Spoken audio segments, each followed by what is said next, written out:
کی امانت، یہ عسکری کی امانت، یہ اس کی امانت ہے کہ جو پردہ جان میں بیٹھ کر آج بھی حسین کا نام بنا رہا ہے،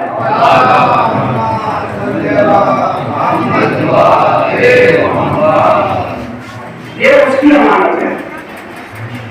میں نے جس آیت کو پڑھنے کا شرف حاصل کیا وہ قرآن مجید کی بڑی مشہور و معروف آیت جس میں خدا عالم اپنے نبی کو امر کر رہا ہے، بسم اللہ الرحمن الرحیم، قل هو اللہ احد، اے رسول کہہ دیجیے کہ اللہ ایک ہے۔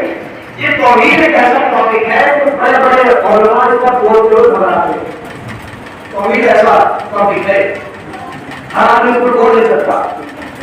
اے رسول کہہ دیجیے کہ اللہ ایک ہے۔ جب تک اللہ کے وجود کو ثابت نہ کیا جائے، جب تک اس کی وحدانیت کو ثابت نہیں کیا جائے، پہلے یہ ثابت کیا جائے کہ اللہ ہے، پھر یہ ثابت کیا جائے گا کہ اللہ ایک ہے۔ پہلے تو اس کے وجود کو ثابت کرنا ہوگا نا۔ اب ایران کا ایک بادشاہ، اس نے کہا یہ کائنات خود بخود وجود میں آئی ہے، یہ کائنات خود بخود وجود میں آئی، یہ کائنات خود بخود بن گئی، یہ آسمان میں شاہجہاں بغیر سکون کے جو بنا ہوا یہ خود بخود ہوا، یہ زمین کا فرش بچھا تو یہ خود بچھا، یہ پہاڑ جو بنے یہ خود بنے، یہ تمام چیزیں جو بنی یہ خود بن گئی۔ اب اس نے بڑے بڑے علماء کرام کو بلایا، بلانے کے بعد ان سے اپنی اپنی دلیلیں پیش کی، انہوں نے اپنی دلیلیں بیان کی، لیکن بادشاہ مطمئن نہ ہوا، بادشاہ مطمئن نہ ہوا۔ بڑے بڑے تمام بڑی حنفی فرقے کے لوگ بھی آئے، حنبلی فرقے کے لوگ بھی آئے، مالکی فرقے کے لوگ بھی آئے، تمام فرقوں کے لوگ، اور امام جعفر صادق کے فالو کرنے والے علامہ ہندی، بڑا مشہور معروف نام ہے علامہ ہندی کا، اور ان کو بلایا گیا، لیکن وہ بہت دیر کے بعد وہاں پر آئے، توجہ چاہتا ہوں آگے پڑھ کر، وہ بہت دیر کے بعد ندیوں میں پہنچے، پہنچنے کے بعد سب لوگ کہنے لگے کیا جواب دے کے بعد میں پہنچے ہیں۔ اب بادشاہ کہتا ہے کہ آپ اتنا لیٹ کیوں ہو گئے تھے، توجہ چاہتا ہوں آپ اتنا لیٹ کیوں ہو گئے؟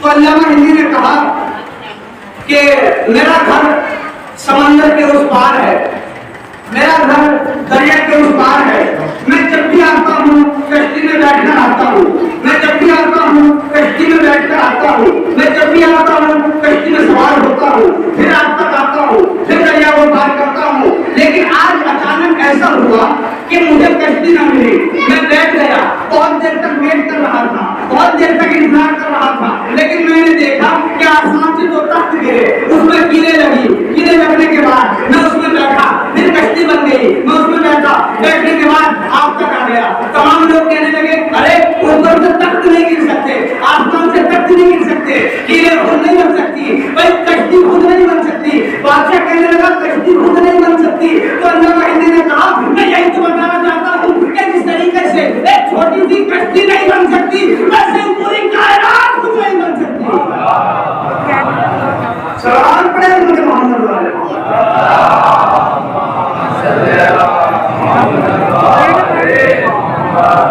جس طریقے سے یہ چھوٹی سی کشتی خود بخود نہیں بن سکتی، ویسے ہی پوری کائنات خود بخود وجود میں نہیں آ سکتی۔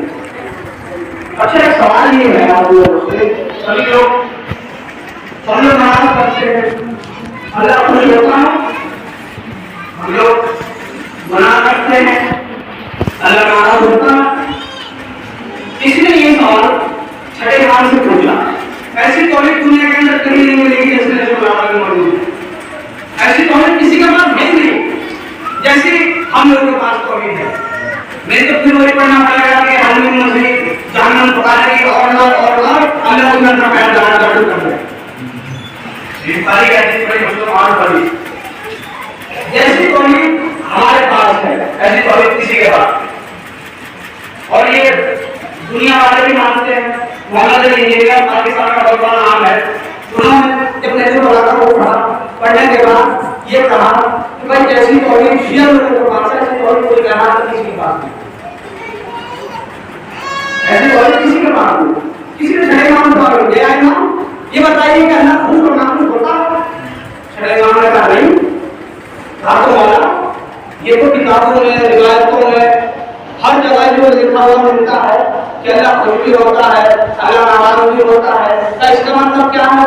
تو امام نے جواب دیتا ہو جو چاہتا بڑے غور سے سنیے گا جواب، کہا جس کے اندر خوشی اور غم کی کیفیت طاری ہو، جس کے اوپر غم اور خوشی کی کیفیت طاری ہو، اس کا تبدیل ہونا لازمی ہے، اس کا بدلنا لازمی ہے، اور جو بدل جائے اس کا فنا ہونا لازمی ہے، جو فنا ہو جائے وہ خدا نہیں ہوتا، جو فنا ہو جائے وہ خدا نہیں ہوتا۔ کہا تو مولا یہ تو روایتوں میں قرآن کی آیتوں میں سب جگہ سے لکھا ہوا ہے کہ اللہ خوش بھی ہوتا ہے، اللہ ناراض بھی ہوتا ہے، کہا یہ کیوں؟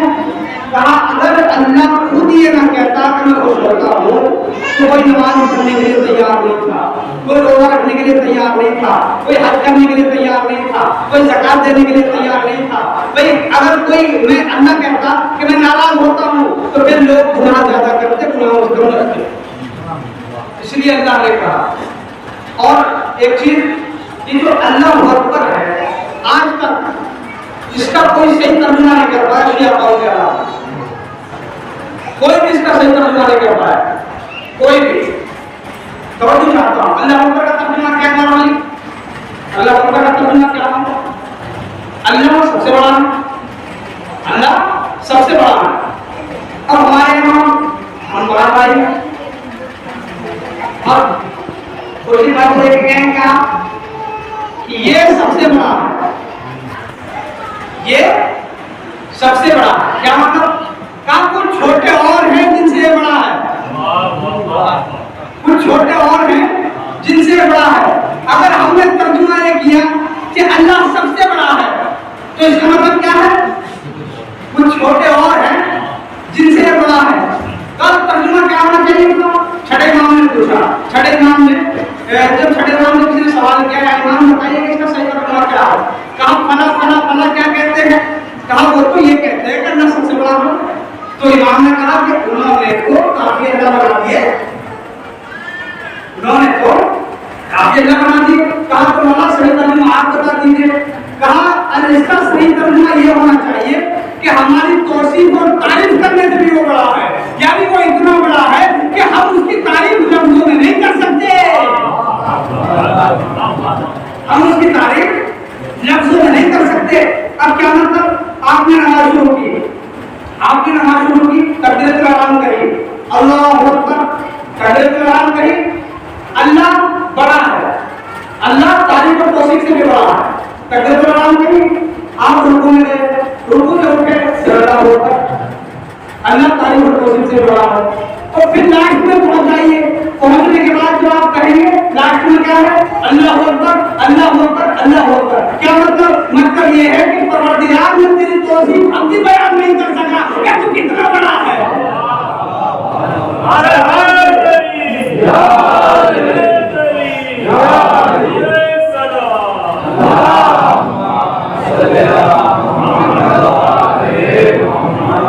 جیسی کالج ہے نا ایسی کالج کائنات میں کسی کے پاس نہیں، نہ کسی کے پاس ہو سکتی ہے۔ اگر آپ جناب آدمی سے یہ